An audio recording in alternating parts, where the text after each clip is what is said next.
So who am I speaking with? I'm Jeff Boudier, and I'm with Stupeflix. What is Stupeflix? Which, by the way, it doesn't sound intelligent, but it is actually kind of intelligent. It's actually really smart. Stupeflix is a way to simplify video creation, and we do that for people, and we do that for developers. For people, it's a web application where they can make stunning videos in a few clicks using their photos, video clips. And for developers, it's an API for them to integrate video creation into their own applications. You were just telling me that you've got a new product that's coming out that automatically edits interviews. So it could automatically edit this interview that I'm doing with you. Is that the case? Absolutely. So for a year and a half, we've had about 500,000 users use our web application to make videos. And what we've noticed is that every single user that comes to make a video actually has a purpose. They're trying to tell a story. It could be a story for a wedding, it could be a story for a birthday, or it could be an interview. And so what we want to do is to switch from an open canvas kind of video creation tool with which people make slideshows into a storytelling tool. And one of the prototypes that we're working on right now is such a product to facilitate the creation of interview videos. So what does that mean? Is that right now you're creating some rushes, filming me.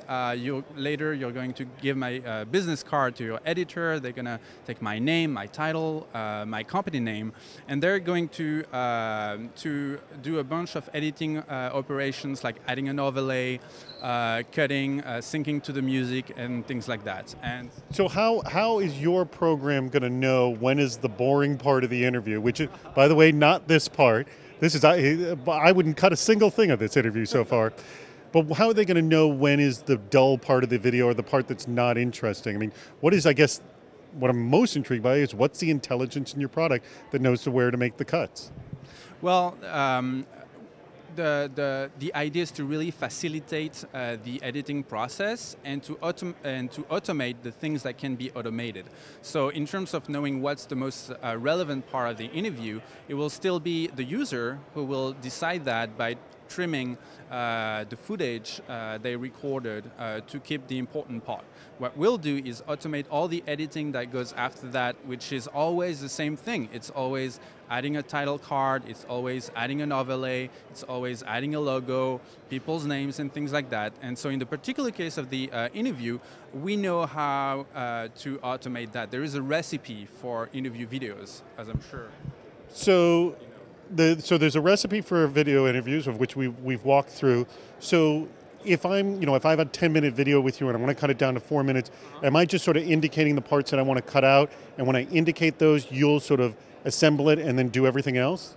Yeah, actually, we're taking the problem upside down, and we're first asking you what are you trying to, what is the message that you're trying to put out with this interview, and so what is the relevant question, what is the relevant answer, and so you kind of structure your video beforehand, and then we ask you to update the relevant footage to go into these different spots, and the end result is a video that looks like it was professionally produced with every question kind of. And my videos can definitely use it. And so every question will be introduced by a title card, and then every response will be introduced with an overlay of the person speaking, and you can just do the tasks that are actually intelligent. Everything that's not intelligent, that is more busy work of cutting footage and editing little things, this will be automated. Excellent. Hey, Jeff, thank you so much for your time. I appreciate it.